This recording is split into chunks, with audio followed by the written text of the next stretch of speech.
do we know? What do we have? Okay. What happened?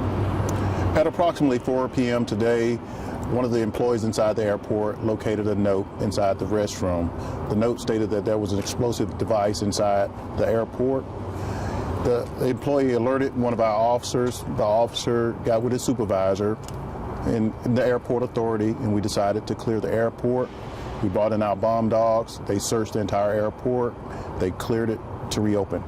And where was this note found in the restroom? Like which restroom? Inside security or out of security? Where?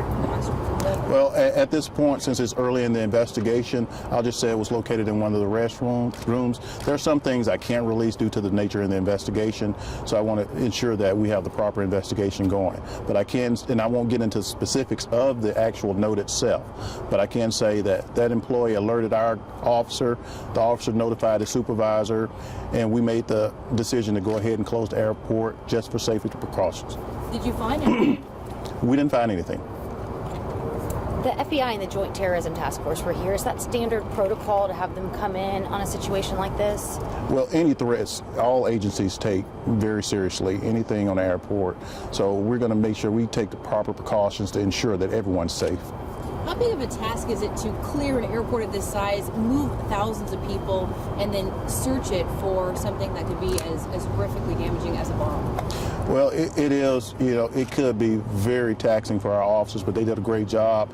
They got with the airport authority, TSA. They worked together great, got them cleared. We brought in our K-9 unit. They went through the entire airport, searched all areas, and cleared it to reopen. Any leads on a suspect that could have left this, or? We don't have any suspect information right now. As a matter of fact, we'd like to ask for anybody to come forward with any information on this. If they saw someone suspicious or saw someone place a note there, notify us. You can call Crime Stoppers, remain anonymous, but get us that information. Talking about the financial cost of even if this is a hoax, I mean, this is not something that's just a quick shut down the airport. This is a big deal. Well, again, we don't really look at the financial costs, whereas we can have officers somewhere else putting these services to use within the city. We're not really looking at that. We're looking at public safety here, those coming into our city and leaving our city. We want to make sure everyone remains safe. So that's not in the thought of the Birmingham Police Department. What kind of charges could someone face if you did leave the note? Well, that's a terrorist threat, to the airport, so. But I mean, still having to divert all these flights, having to displace all these people, I mean, that's an expense. You're correct. It's a big inconvenience to everyone involved, those passengers, those visitors, our officers, the airport employees. But we're going to do our best to make sure everyone remains safe. Again, we're not really looking at the cost end of it. We're looking at lives. We're looking at keeping people safe. And how does this bomb threat different from any others that you may have had? Because it's not uncommon to get bomb threats. It's not. They come in various forms, but again, we're going to address them the same way. We take all of them serious, and we're going to address them, thoroughly investigate them. Only from an airport standpoint, what has this been like for you guys today? Well, first of all, the passenger safety and security is our number one priority. So it was. The Birmingham Police Department did a great job. All the agencies involved did a great job. It did impact flights. It impacted about 500 passengers, well over a dozen flights. But at this point, operations have resumed, and we are operating normal at this time. What is the situation with the flights? If you were supposed to fly out at 4:30, are they now flying out? Kind of what's going on there? What we're doing is actually encouraging passengers that were planning to fly out to get in contact with their air carrier for the latest flight information and to make any type of arrangements. Is there a website, like can we go onto y'all's website to see which ones are delayed, which ones are canceled?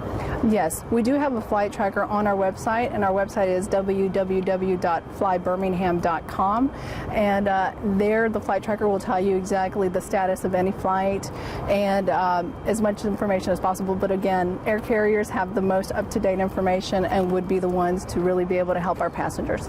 We got a lot of emails about a Delta flight that sat on the tarmac. Can you talk about that at all?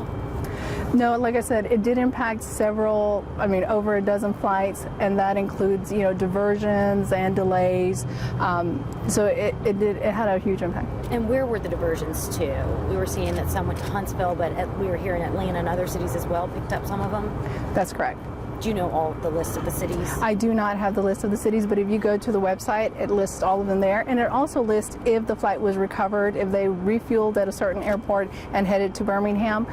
You can definitely look at the website for more information. So we could have more arrivals coming in that were supposed to be here earlier tonight? That's correct. We saw that you guys took a pretty active stance when this note came in. Is this in any response to what happened over on Friday over at LAX? Kind of like heightened security at all? We take every threat seriously, so the response is no different.